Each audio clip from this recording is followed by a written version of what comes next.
পোলাও বাঙালির হৃদয়ে বাসা বেঁধেছে শতাব্দী জুড়ে।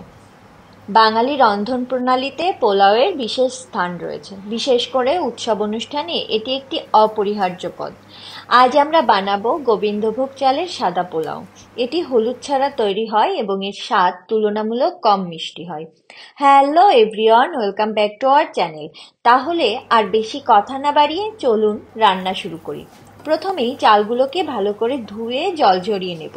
গোবিন্দভোগ চাল ভিজিয়ে রাখার প্রয়োজন পড়ে না।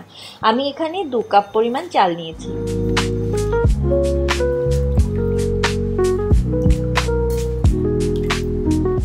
এখন একটি প্যানে হাফ পরিমাণ তেল আর ঘি গরম করে নেব। আপনি চাইলে পুরোটাই ঘি দিয়ে তৈরি করতে পারেন, তাহলে টেস্ট আরও ভালো হবে। তেল গরম হয়ে গেলে এলাচ দিয়ে জল ঝরিয়ে নেওয়া চালটা দিয়ে দেব। চালটা কিছুক্ষণ নেড়ে দিয়ে দেব আদা বাটা। চালের সাথে ভালো করে মিশিয়ে দিয়ে দেব তেজপাতা।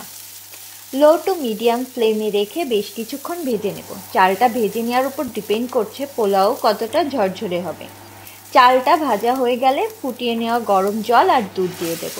আমি 2 কাপ পরিমাণ চাল নিয়েছিলাম, তাই 3 কাপ জল আর 1 কাপ পরিমাণ দুধ দিয়েছি। দুধ দিলে পোলাওয়ের টেস্ট খুব ভালো আসে। আপনি চাইলে স্কিপও করতে পারেন, সেক্ষেত্রে 4 কাপ পরিমাণ জল দিতে হবে। দিয়ে দেব 2টো চেরা কাঁচা লঙ্কা, স্বাদ মতো চিনি আর নুন। সব কিছু মিশিয়ে ঢাকা দিয়ে দেব আর ফ্লেম লোতে রাখবো।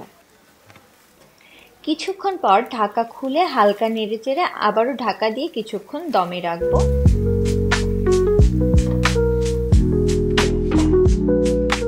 ঢাকা খুলে হালকা নেড়ে উপর থেকে পেঁয়াজ বেরেস্তা ছড়িয়ে দিলেই রেডি ঝরঝরে পোলাও।